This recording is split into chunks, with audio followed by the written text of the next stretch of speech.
తెలుసా ఆయన ఎక్కడ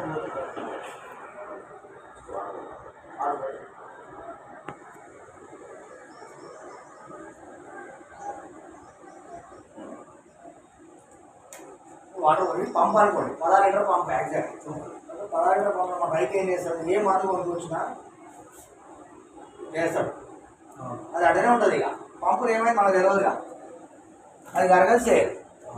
మనం ఏం చేస్తాం కరిగిందని ఇట్లా ఇలా ఇస్తాడు బాగా ఇలా ఇచ్చి ఇలా ఇచ్చి ఇలా ఇచ్చి ఇక కొడుతూనే ఉంటాడు ఇక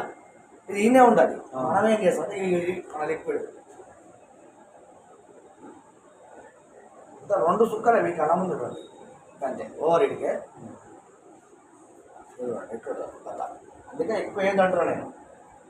అట్లా కరిగిస్తుంది జ్యూస్ అయితే ఎమ్మటేగా ఏం లేదు డైరెక్ట్ కాదు అన్నిటికి పంపు ఊగుతుంది కదా సార్ ఊరిలో కథ జ్యూస్ అయిపోయి ఇప్పుడు వేరు వ్యవస్థకు పోయి వేరు నుంచి చెట్టుకు వచ్చి చెట్టు అయితే మొత్తం పచ్చగా అవుతుంది ఇప్పుడు మీరు ఏ మంది అయితే వేసుకుంటారు మన పురుగుల మంది వేస్తారు కదా పురుగుల మంది ఈ మందు కలుపుకోవాలి గడి మంది వేస్తే గడి మంది కలుపుకోవాలి ఏ మంది వేసినా ఆ మంది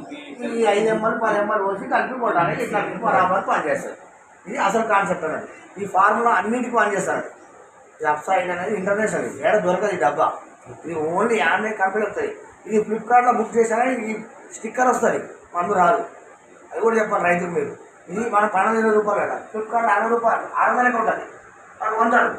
ఏం పని చేయాలి